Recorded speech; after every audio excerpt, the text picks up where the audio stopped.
నమస్కారం. ఘంటారావానికి స్వాగతం. ముందుగా ప్రధానాంశాలు.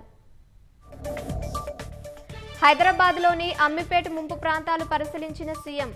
సమస్యలను పరిష్కరించాలని అధికారులకు ఆదేశం.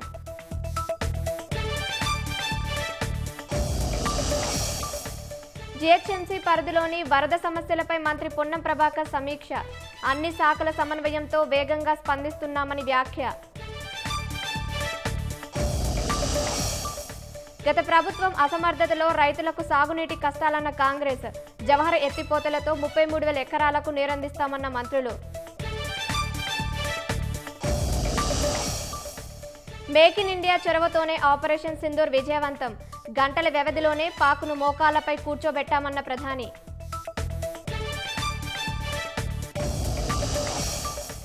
రాబర్ట్ వాద్రాపై ఈడీ ఛార్జిషీట్లో కీలక అంశాలు. కోట్లాది రూపాయలు అక్రమ మార్గాల్లో పొందినట్లు గుర్తింపు.